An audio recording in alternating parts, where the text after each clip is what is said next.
네, 계속해서 경주 리조트 붕괴 사고와 관련해 전문가와 함께 자세한 이야기 나눠보겠습니다. 네, 스튜디오에 재난안전원 김동환 교수와 함께합니다. 안녕하십니까? 네, 안녕하세요.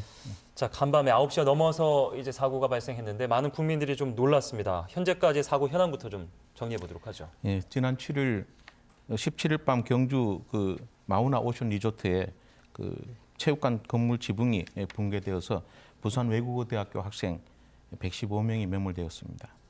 이 건물에서 학생들은 500여 명이 신입생 환영회를 하고 있었으며 이 그런 일로 인해서 주위를 더 안타깝게 하고 있습니다. 마우나 오션 리조트가 있는 그 양남면과 경주시에는 지난 9일부터 14일까지 무려 그 75cm 그 평균 45cm 폭설이 내렸습니다. 그래서 이 폭설로 인해서 현재 대학생 9명과 이벤트 회사 직원 1명이 숨졌으며 특히 17명이 중상, 88명이 경상을 입어서 105명의 사상자가 발생된 것으로 확인되고 있습니다. 네, 정말 안타까운 일입니다. 그런데 이 경주 마우나 리조트, 이 주변 대학교에서 오리엔테이션 장소로 많이 활용하는 곳입니까? 네, 그렇습니다. 네. 그 장소가 그런 오리엔테이션 내지는 체육시설로 돼 있어서 많은 학생들이 와서 행사를 하고 있습니다. 네, 어떤 곳인지 좀 소개를 부탁드립니다. 네, 경주 마우나 리조트는 2009년 6월에 경주시에서 체육관 시설로 허락을 받았습니다. 그래서 9월 달에 사용 승인이 났고요. 그러나 시설물 안전관리와 관련된 그 특별법상 그 안전관리 대상 기준 면적은 5,000평방미터 이상 규모에 미치지 못해서 안전관리 대상에서 제외된 그런 상태입니다. 예, 마우나 리조트 붕괴, 이 낙후된 장소로 알려져 있는데 정확한 원인을 어떻게 보십니까? 예, 결국은 그 마우나 오션 리조트 강당 붕괴 사고는 그 최근 과도한 폭설량으로 인해서 추적하고 있지만은 그 적절량뿐만 아니라 강당의 구조적인 부실, 시공 등의 의혹도 제기되고 있는 현상입니다. 이는 리조트 주변에 그 위치한 그 자재나 구조로 건설된 비슷한 그런 구조물들은 붕괴되지 않았고 또 관계자에 따르면은 HPM이 이제 정품이 아니거나 또 부실 자재 등을 사용했을 가능성도 배제하지 않고 있습니다. 이에 따라서 철저한 조사로 정확한 사고 원인을 밝혀내야 한다고 판단합니다. 일각의 보도에서는 이 강철 구조로 되어 있습니다만은 넓은 그 지붕에 비해서 중앙에 폴대라든가 기둥이 없었다는 얘기도 있던데요. 그런 부분도 있습니다. 그래서 실질적으로 이렇게 눈이 많이 올 때는 그 지붕에 제설을 해야 되는 게 매우 중요한 사항입니다. 네. 그러니까 이게 이제 버틸 수 없을 만큼 눈이 많이 쌓였다는 얘기인데 이제 사고 직후에 구조 작업도 쉽지가 않았습니다. 1,500여 명이 투입이 됐는데 이 리조트가 500m 산 그 중턱에 위치하고 있다고 알고 있는데요. 눈이 많이 내리는 상태였죠. 그래서 들어가기도 쉽지가 않았다고요. 그 길이 제설 작업이 안 돼 있었다고 하던데요. 그렇습니다. 네. 그래서 경찰이 그 사고 발생 직후에 그 현장에서 리조트 책임자를 상대로 이렇게 그 안전 수칙 준수 여부에 대한 그러한 1차 조사도 마쳤습니다. 그래서 경찰 관계자는 이제 붕괴된 건물에 그 인허가 과정에 문제가 없었는지 또는 왜 제설 작업을 하지 않았는지 등을 집중 조사할 계획이라고 말씀했고요. 또한 리조트 시설뿐만 아니라 부산 외대는 그 신입생 환영 행사를 이렇게 운영에 따른 그런 책임도 또 따를 것으로 이렇게 보고 있습니다. 그 원인이 폭설이든 또 부실한 건물이든 1차적인 책임은 건축물 관리 주체에 있다 이렇게 보고 있습니다. 위기와 재난 관리를 하시는 이런 분들은 하이니 법칙이라는 것을 알고 있습니다. 그 하이니 법칙이라는 것은 대형 사고가 발생되기 이전에 작은 사고가 29개 이상 발생되고 있고 또 그 작은 사고는 또 더 작은 징후들이 한 300개의 그 징후가 발생되어서 실제로 이런 대형 사고에 대해서 이렇게 인식을 할 수 있도록 이렇게 원인 제공을 또 그런 사유에 대해서 이렇게 제시를 하고 있는데 그럴 때 그런 것을 잘 인식을 해서 빨리빨리 대응을 하고 조치를 하면은 큰 대형 사고를 막을 수 있다고 이렇게 볼 수 있습니다. 이런 그 징후에 대해서 지금 그런 것이 어디에 있었는지 또 언제 있었는지 이런 것도 있겠습니다만은 실제로 이런 것들이 사실 문터미에 세워두는 연기같이 조금 저희들한테 위협을 하는 이런 상황이 되겠습니다. 그래서 이런 부분들을 잘 파악해서 그런 부분을 신속하게 대응하고 대비를 해나가야 이래 될 것으로 생각하고 있습니다. 그리고 2차적인 책임은 아무래도 제도적인 문제에 있다고 볼 수 있겠습니다.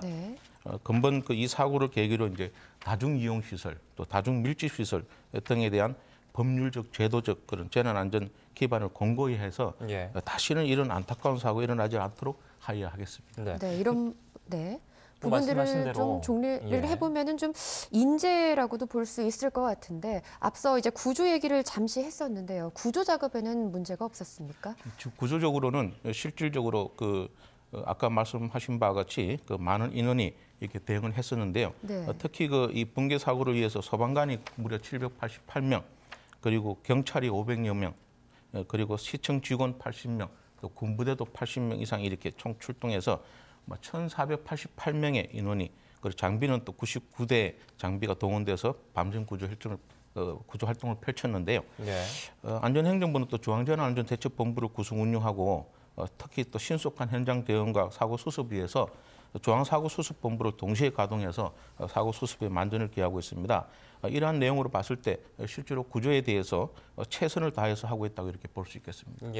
일단 학생들은 모두 대피를 한 것으로 구조가 된 것으로 알려지고 있습니다만은 구조 작업은 아직도 지금 막바지로 가고 있는데 2차 붕괴에 대한 위험도 있다고 하던데요.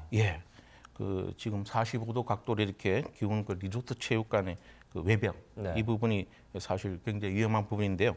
겨우 그 형태를 지탱하고 있고 2차 붕괴 우려가 되고 있는 이런 실정입니다. 그래서 샌드위치 패널을 내려앉는 그런 우리 2차 붕괴를 막기 위해서 크레인을 동원해서 이렇게 지탱하고 있는 이런 실정입니다. 이제 앞서서 이런 여러 가지 징후들을 발견하지 못했던 것, 또 제도적인 부분에 대한 원인을 지적을 해주셨습니다. 이제 경찰과 소방당국은 구조 작업이 끝나는 대로 사고의 원인과 또 과실 여부를 조사할 계획이라고 하는데요. 이 폭설과 또 부실 건물이 원인이 된다면 차후에 이제 책임 소지가 또 문제가 되지 않겠습니까? 이런 판결은 어떻게 됩니까? 지금 시설물 안전관리에 대한 특별법 시행령에 보면은 별표 1에 2에 안전점검 및 정밀안전진단의 실시 시기를 제시하고 있고요. 또 별표 2에 4에서는 안전점검 및 정밀안전진단에 대한 실시 범위가 제시되고 있습니다. 안전점검은 반기에 1회 이상, 연 2회 이상 실시하는 정기점검과 긴급하게 실시하는 긴급점검이 있습니다. 그런데 안전등급이 A등급인 경우는 건축물이 아주 우수하고 양호하다고 볼 수 있는 부분인데요. 그렇더라도 4년에 2회 이상, 또 그 외 시설물은 3년에 1회 이상 정밀 점검과 6년에 1회 이상 정밀 안전 진단을 실시해야 합니다. 그리고 B등급과 C등급 그리고 D등급, E등급은 이 주기가 1년씩 단축되는 그런 시기에 이렇게 안전 점검을 해야 됩니다. 그리고 안전 점검과 정밀 안전 진단의 실시 범위에서도 이 리조트 시설은 체육 시설로서 이렇게 포함되지 않고 있습니다. 그러나 이렇게 다수의 인원이 이용하는 건축물인 경우는 다중 이용 시설물로 또 분류해서 정밀 안전 진단을 실시해서 이용객들의 생명과 신체 재산을 보호할 수 있도록 해야 한다고 생각합니다. 지금 안전 진단 관리 얘기를 하셨습니다만은 이번 리조트의 경우에는 1000여 명을 수용했는데 규모가 작아서 안전 진단 대상이 아니었다. 앞뒤가 좀 맞지 않는 부분도 있는 것 같은데요. 관리에 문제점은 없다고 보십니까? 그게 이제 법제도상에서 규모를 정해놓고 그 규모를 이제 그 규모 내에서 이런 돼 있는 그 시설물이기 때문에 그 법의 테두리에서 벗어난 겁니다. 그래서 그런 부분들을 이제 이번에 그런 잘 제도적으로 다시 반영시킬 수 있도록 이번에 점검하고 반영시켜야 될 거로 생각합니다. 말씀해 주신 대로 이제 관리 감독도 더 엄격해져야 할 거고요. 대책도 필요할 것 같습니다. 어떤 대책들이 필요한지 좀 다시 짚어주시죠. 시설물 안전관리에 대한 특별법에서 이 시설물은 이제 1종 시설물과 2종 시설물로 이렇게 분류를 하고 있습니다. 그래서 1종 시설물은 정기적으로 정밀 안전 진단을 실시해야 되고요. 또 건축법에서도 정기 점검 및 수시 점검을 하도록 되어 있습니다.